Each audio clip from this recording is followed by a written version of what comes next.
In the middle of the day, when everybody is busy, there are two kinds of people that are free for that one moment to go and reflect with God. The first person is the one who has nothing, the one who's lost everything, and the one who has nothing to work for. The other is the one who has everything, who's accomplished it all, who's lived on easy street, who's found the right address for his family, who knows everything is taken care of and knows that he doesn't need to be there or to work. And in an empty church, they walk in. The one that needs it, the one that needs everything and can do nothing. He's already there. He's already there. And I like these churches that don't have pews, because you need to find where you belong when you have to stand in the right spot in front of the world in the way that you need to be. This guy's already on his knees and he stinks. He's got ratty hair and he hasn't shaved. He woke up too late. Everybody's already gone on picking up the rest of their world and clambering on with the desperation that they can hold on to. And then in walks the man who has everything. He's got no worry about time. He's got no worry about money. It's all taken care of. He can stretch in. He's got the fine linen. He's got the silk sheets. He's got the driver. He's got the chef. And then he has the time. And of course, it's very good to be grateful for being given all your comforts, being given all your places, being given everything that you can desire. And how can you even appreciate it, really, if you can't be grateful for it? And so he has a moment to be grateful. And he steps in, he lights a candle, and he looks up. No one else is there. Everybody is doing their things. It's a busy day. And he's just...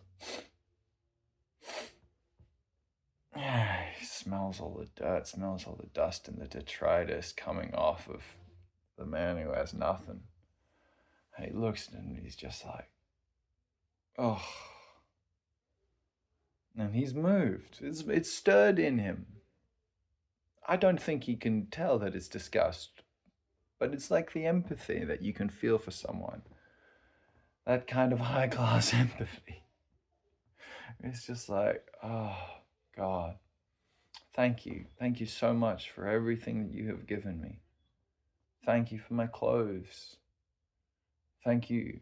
Thank you for my chef. Thank you for my car. Thank you for letting me take care of my family. Thank you for giving me such a high station in the world. Thank you. Thank you for all of these things. Thank you so much.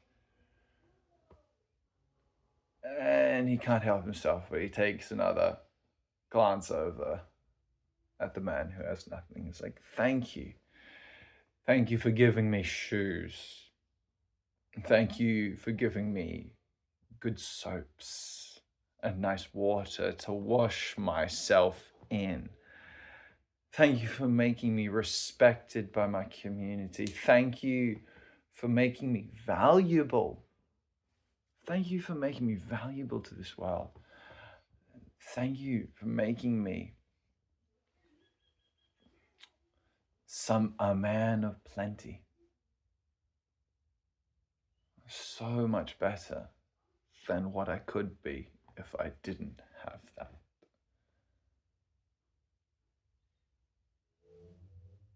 The man who has nothing is just on his knees. staring at nothing, just letting the icons look at him. And if you've ever been into a place that has icons, you know what that's like. And he whispers in every breath, Lord, be merciful to me. Lord, be merciful to me. Which person is humble?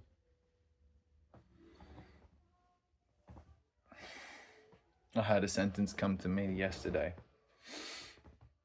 and I was talking about this with some of the corner, and the sentence just hit me.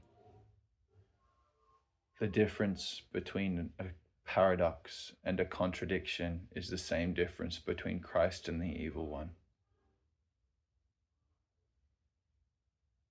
You can think they're so close, but they're so different. Someone laughing at someone suffering is not the same kind of opposite as a king washing his servants' feet. Someone wanting, desiring, suffering is so different than someone suffering for others. And a paradox is like that noose. It's that transcendent nature of grasping the pattern, as Peugeot says. But the real thing is a honest embrace of the present, because the duality of opposites will always exist. Heaven and earth will always be. Inside and outside will be.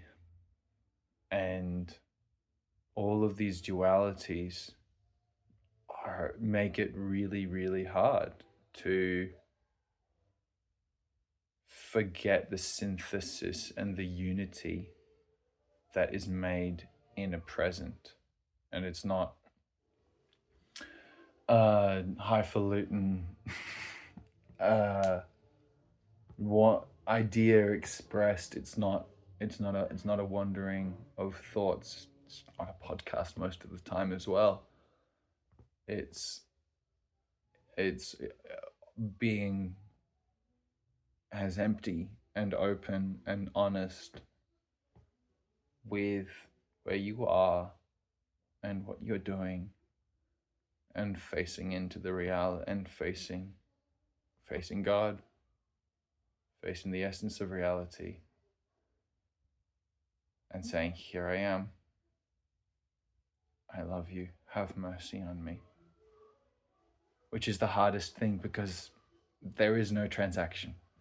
There is no, you scratch my back, I scratch yours. There's no thank you for everything, like thank you for everything that you've given me. There is no expectation that you can give God. There is no lack he has given you. It's just wildly uncomfortable to not notice it.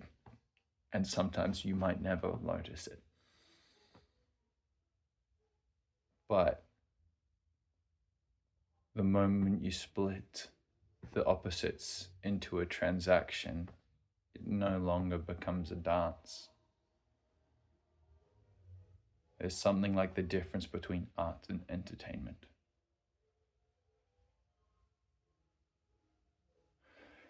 Thank you very much. I'm doing my best to get better at stories. Please stay. I will be putting more videos up, rambling about my theological ideas, my poetic ideas, hopefully trying to do more stories and poetry than ramblings. But I'm an Australian who talks largely to Americans on the internet, and so my time doesn't really accommodate for long form interviews and talks and stuff like that. So I just try to have little arrows that jump in to different videos.